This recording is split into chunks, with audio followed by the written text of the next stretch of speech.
Quite place का नियम तो अब तक आप लोगों को याद ही हो गया होगा। अगर जिंदगी चाहिए तो खामोश रहना पड़ेगा। क्वाइट प्लेस 1 और 2 में हमने देखा कि कैसे एलियंस ने हमारी दुनिया पे कब्जा कर लिया, लेकिन ये सब हुआ कैसे, ये जानने के लिए हमें क्वाइट प्लेस डे 1 की कहानी जाननी पड़ेगी। तो दिल थाम के बैठिएगा, क्योंकि आज इस वीडियो में मैं आपको क्वाइट प्लेस डे 1 की कहानी सुनाऊंगा। जिन्होंने भी क्वाइट प्लेस 1 और 2 नहीं देखा तो वो वीडियो भी मेरे चैनल पे आप लोग जाके देख सकते हैं। तो आइए दोस्तों, अब करते हैं इस वीडियो को शुरू। कहानी की शुरुआत हुई डे 1 से, यानी कि वही दिन जब ये शैतान हमारी दुनिया में आए थे। नेक्स्ट सीन हमें इस कहानी की लीड कैरेक्टर सैम का दिखाया जाता है, जो कि एक मेडिकल सेंटर में है और अपने कैंसर का इलाज करवा रही है। वहाँ का हेड नर्स रूबेन सैम से कहता है कि हम सबको अपनी पोयम पढ़ के सुनाओ। सैम अपने कैंसर से बहुत परेशान हो चुकी है। वो अपने पोयम में मेडिकल सेंटर की और बाकी सारे पेशेंट्स की बुराई करती है, लेकिन रूबेन सैम का हौसला बढ़ाने की कोशिश करता है। कहानी आगे बढ़ती है। रूबेन सैम को समझाता है कि पोयम पॉजिटिव लिखो, ऐसे सबकी बुराई मत करो। और उसके बाद रूबेन सैम से कहता है कि आज हम शहर घूमने के लिए जा रहे हैं, तुम भी हमारे साथ चलो। लेकिन सैम मना कर देती है। रूबेन काफी जिद करता है। तब सैम कहती है कि अगर तुम शहर ले जाके मुझे पिज्जा खिलाओगे तो ही मैं जाऊंगी। रूबेन मान जाता है। तब जाके सैम तैयार होती है और हमें दिखाया जाता है कि सैम की एक पालतू बिल्ली है जिससे सैम बहुत प्यार करती है। कहानी आगे बढ़ती है। रूबेन सैम को और बाकी सारे पेशेंट्स को लेके थिएटर में जाता है। थिएटर में पहुंचने के बाद सैम काफी नाराज हो जाती है, क्योंकि ये कठपुतलियों का शो है और सैम को ये सब बिल्कुल पसंद नहीं है। लेकिन रूबेन के कहने के बाद सैम अंदर जाती है, जहां उसकी मुलाकात हेनरी और उसके फैमिली से होती है। हेनरी के बारे में अगर डिटेल में जानना है तो आपको क्वाइट प्लेस 2 की कहानी जाननी पड़ेगी। शो शुरू होता है। स्टार्टिंग में तो ये शो सैम को अच्छा लगता है, लेकिन उसके बाद सैम को ये शो पसंद नहीं आता और सैम वहाँ से निकल जाती है। सैम एक दुकान में जाती है और वो दुकान से चॉकलेट खरीद रही है, लेकिन अचानक हमें देखने को मिलता है कि अचानक शहर में पुलिस की गाड़ियां काफी तेजी से जा रही है। दुकान वाले और सैम दोनों को समझ में नहीं आता कि ये सब क्या हो रहा है। वो इन बातों पे ध्यान नहीं देते, लेकिन सैम को पता नहीं है कि आगे क्या क्या होने वाला है। दुकान से सामान लेने के बाद वो वापस रूबेन के पास जाती है तो देखती है कि रूबेन किसी से बात कर रहा है और रूबेन बहुत ज्यादा परेशान है। वो पूछती है क्या हुआ, लेकिन रूबेन बोलता है कुछ नहीं हुआ, बस हमें अब यहाँ से चलना चाहिए। सैम बोलती है ठीक है, पिज्जा ले लेते हैं फिर यहाँ से जाते हैं। रूबेन सैम को समझाने की कोशिश करता है कि हम पिज्जा लेने के लिए रुक नहीं सकते, लेकिन सैम रूबेन से जिद करती है कि मुझे पिज्जा चाहिए। रूबेन के काफी समझाने के बाद आखिरकार सैम मान जाती है, लेकिन सैम काफी नाराज है। रूबेन सारे पेशेंट्स को लेके वहाँ से निकलता है, तभी बस बीच रास्ते में रुक जाती है। सब देखते हैं कि आसमान से कोई चीज उनकी तरफ बढ़ रही है। किसी को कुछ समझ में नहीं आ रहा कि ये सब क्या है। तभी होता है एक धमाका और उस धमाके में सब बेहोश हो जाते हैं। सैम की आंख जब खुलती है तो वो देखती है कि चारों तरफ धुआं ही धुआं है। लोगों की चिल्लाने की आवाज आ रही है, पुलिस वालों की आवाज आ रही है, लेकिन धीरे धीरे कोई साया सबको मारता जा रहा है। सैम घबरा के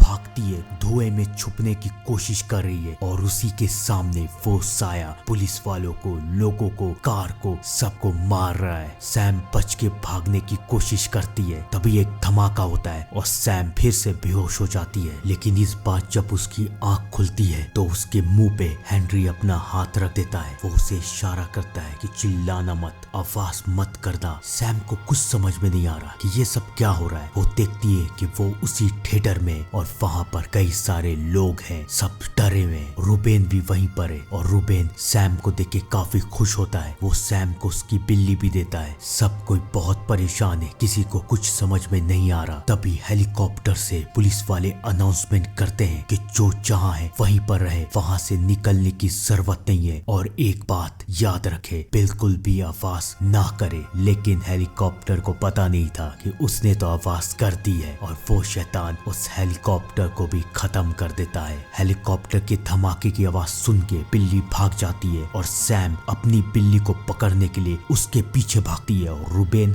सैम के पीछे। सैम जब आगे जाती है तो देखती है कि वहाँ लाशों का ढेर है। एक नहीं कई सारे इंसान मर चुके हैं। वो धीरे धीरे अपनी बिल्ली की तरफ बढ़ रही है, लेकिन उसकी बिल्ली आवाज कर देती है और अब वो शैतान वहाँ पर आ चुका है। सैम छुपी हुई है, लेकिन रूबेन उस शैतान के सामने है। वो किसी भी वक्त रूबेन की सांसों की आवाज सुन के रूबेन को मार सकता है। लेकिन रूबेन की किस्मत काफी अच्छी थी, क्योंकि उसी वक्त फिर से एक और हेलीकॉप्टर आवाज करते हुए वहां से जा रहा था और वो शैतान उसी आवाज के डायरेक्शन में चला जाता है और रूबेन और सैम अभी के लिए तो बच जाते हैं। कहानी आगे बढ़ती है। अब सैम को समझ में नहीं आ रहा कि वो क्या करे, लेकिन तभी सब लोगों को धमाके की आवाज आती है। सब लोग भाग के छत की तरफ जाते हैं तो वो देखते हैं कि पुलिस वाले जहाँ जहाँ वो मॉन्स्टर, वो शैतान है, उस इलाके को खत्म कर रहे हैं, यानी कि तबाह बर्बाद। वो सब देख के सब कोई डर जाते हैं कि कहीं पुलिस वाले इस इलाके को भी खत्म ना कर दे। उनमें से एक आदमी चिल्लाने लगता है कि अब हम नहीं बच सकते, हम अब मरेंगे। हेनरी उसे चुप करवाने की कोशिश करता है और इसी कोशिश में हेनरी के हाथों वो इंसान मर जाता है। कहानी आगे बढ़ती है। नेक्स्ट सीन में हमें ये दिखाया जाता है कि सैम रूबेन से ये कहती है कि मैं बाहर जा रही हूँ पिज्जा खाने के लिए। रूबेन को लगता है कि सैम मजाक कर रही है, लेकिन फिर उसे समझ में आ जाता है कि सैम सीरियस है। वो सैम को मना करता है। तभी अचानक लाइट ऑफ हो जाती है और जनरेटर आवाज कर रहा है और जनरेटर की आवाज सुन के वो शैतान कभी भी आ सकता है। रूबेन और सैम जनरेटर के पास जाते हैं, जनरेटर की आवाज बंद करते हैं। वो दोनों अब शांत हैं, लेकिन तभी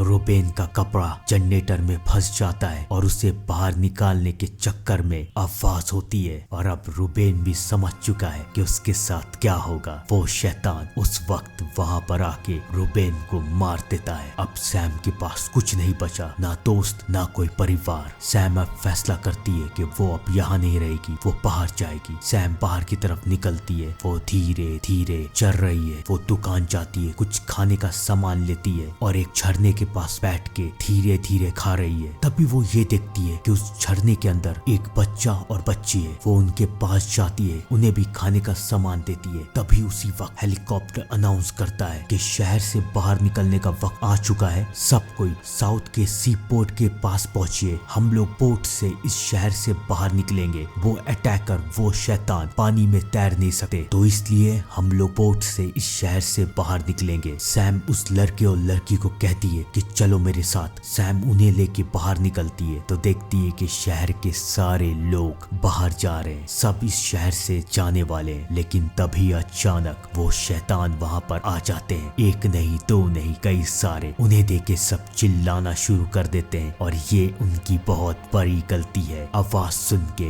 वो शैतान सबको मारना शुरू कर देते हैं। जो आवाज कर रहा है वो आखिरी आवाज कर रहा है, क्योंकि उसके बाद वो शैतान उसे छोड़ नहीं रहे। इस भगदड़ में सैम की बिल्ली भी उसके हाथ से छूट जाती है और सैम किसी तरह से अपनी जान बचा के एक गली के अंदर छुप जाती है। कहानी आगे बढ़ती है। नेक्स्ट सीन में हमें दिखाया जाता है कि सैम के पास उसकी बिल्ली वापस लौट चुकी है, लेकिन वो अकेली नहीं आई है। उसके साथ एक आदमी भी आया जिसका नाम एरिक है। सैम अपनी बिल्ली लेके वहाँ से निकल जाती है, लेकिन वो ये देखती है कि वो जहाँ जहाँ जा रही है एरिक भी उसके पीछे पीछे आ रहा है। वो एरिक को समझाने की कोशिश करती है कि सी पोर्ट की तरफ जाओ, वहाँ तुम्हें बोट मिलेगी जो कि तुम्हें इस शहर से बाहर निकाल देगी। लेकिन एरिक बहुत डरा हुआ है। सैम समझ जाती है। वो एरिक को लेके अपने मेडिकल सेंटर जाती है, लेकिन अब उन्हें दरवाजा खोलना है, बारिश हो रहा है। सैम एरिक से कहती है कि जब बिजली की आवाज आए तभी दरवाजा खोलना। बिजली की आवाज आती है और एरिक उसी वक्त दरवाजा खोल देता है। वो लोग अंदर की तरफ जाते हैं। सैम ये देखती है कि उसकी दवाइयाँ खत्म हो चुकी है। एरिक अब भी काफी परेशान है। एरिक सैम से पूछता है कि तुम अब कहाँ जाओगी, तो सैम कहती है कि मैं तो पिज्जा खाने जाऊंगी, तुम शहर से बाहर निकल जाओ। एरिक को कुछ समझ में नहीं आ रहा कि ये सब क्या कह रही है सैम। वो अभी भी सैम के साथ रहना चाहता है। वो सैम से कहता है कि मैं भी तुम्हारे साथ पिज्जा खाने के लिए आऊंगा।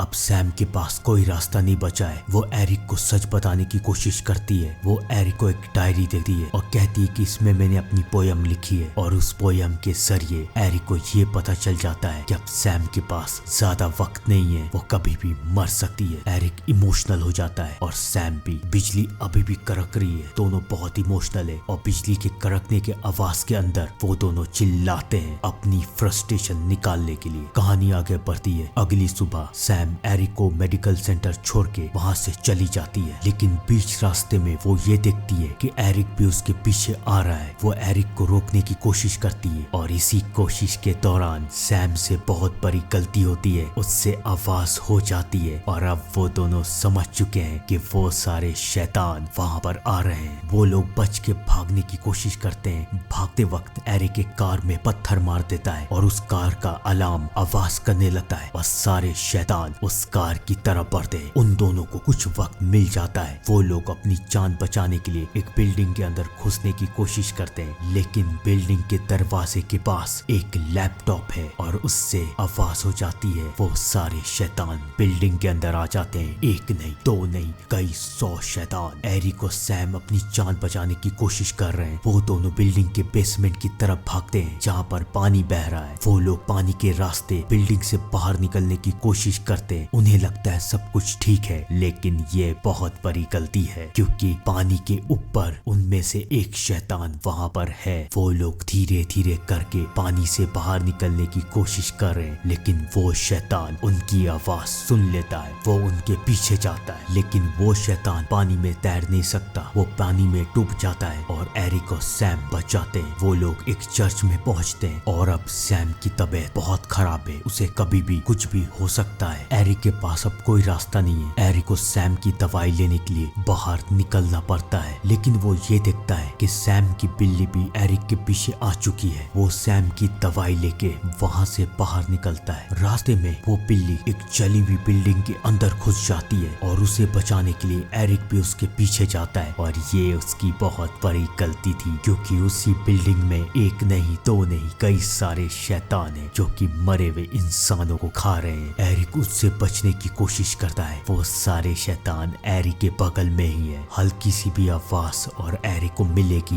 एक खौफनाक और दर्दनाक मौत। किसी तरह से बच के एरिक बिल्ली को वहाँ से लेता है और फाइनली सैम तक पहुँच जाता है। दवाई लेने के बाद सैम को होश आता है और सैम एरिक को बताती है कि बचपन में उसके पापा पियानो बजाते थे और पियानो बजाने के बाद वो सैम को पिज्जा खिलाने ले जाते थे। अब उसके पापा इस दुनिया में नहीं है, तो वो चाहती है कि वो अपने पापा के साथ जो पिज्जा खाती थी वो पिज्जा वो एक बार फिर से खाए। एरिक अब फैसला कर लेता है कि वो सैम को पिज्जा जरूर खिलाएगा। वो दोनों उसी पिज्जा शॉप पे जाते हैं, लेकिन वो शॉप अब खत्म हो चुका है। सैम रोने लगती है। तब एरिक सैम से पूछता है कि बताओ तुम्हारे पापा पियानो कहाँ बजाते थे। सैम एरिक को लेके वहाँ पर जाती है। एरिक सैम को वहाँ बैठने के लिए कहता है और किसी और पिज्जा शॉप से जाके पिज्जा लेके आता है। वो सैम का दिल बहलाने की कोशिश करता है। सैम भी काफी खुश है कि वो अपने पापा की जगह पे आई है। कहानी आगे बढ़ती है। नेक्स्ट सीन में हमें दिखाया जाता है कि सैम एरिक को समझा रही है कि उसे अब शहर से बाहर निकलना चाहिए क्योंकि अब बोट शहर छोड़ के जा रही है। एरिक भी अब जाने के लिए तैयार है, लेकिन वो दोनों ये नहीं देख पाते कि सी बोट की तरफ बोट की आवाज सुन के काफी सारे शैतान इकट्ठा हो चुके हैं। वो लोग बचते हुए सी बोट की तरफ जाते हैं और देखते हैं कि वहाँ काफी सारे शैतान हैं। अब उनके पास कोई रास्ता नहीं बचा है। सैम एरिक को अपनी बिल्ली देती है और कहती है कि जब मैं भागने के लिए कहूँ तो भाग जाना। एरिक समझ जाता है कि सैम क्या करने वाली है। सैम भागती है, कार के शीशे तोड़ते भी सारे कार के अलार्म बजते हैं और सारे शैतान अब सैम के पीछे है। अलार्म सुन के हेनरी भी बोट को रोक देता है कि कोई ना कोई तो वहाँ है और वो हमारी तरफ आ रहा है। एरिक सैम की बिल्ली को लेके वहाँ से भागता है। आधे शैतान सैम की तरफ और आधे शैतान एरिक की तरफ, लेकिन एरिक किसी तरह से वहाँ से बच के बाहर निकल जाता है और फाइनली वो बोट तक पहुँच जाता है। बोट में जाने के बाद एरिक ये देखता है कि उसके कोट में एक लेटर है और उस लेटर को सैम ने लिखा है। सैम एरिक को थैंक यू बोलती है और कहती है कि मेरी बिल्ली का ख्याल रखना। कहानी आगे बढ़ती है। नेक्स्ट सीन में हमें दिखाया जाता है कि सैम गाने सुनते हुए शहर में घूम रही है। शहर एकदम सुनसान है और अब सैम ने भी फैसला कर लिया है। वो हेडफोन निकालती है और गाने की आवाज गूंजती है और वो शैतान सैम के पीछे आ जाता है। तो दोस्तों यहीं पर होती है अ क्वाइट प्लेस डे 1 की कहानी खत्म। मैं मिलता हूँ आपसे थोड़ी देर में एक नई कहानी के साथ। तब तक के लिए thank you and good bye.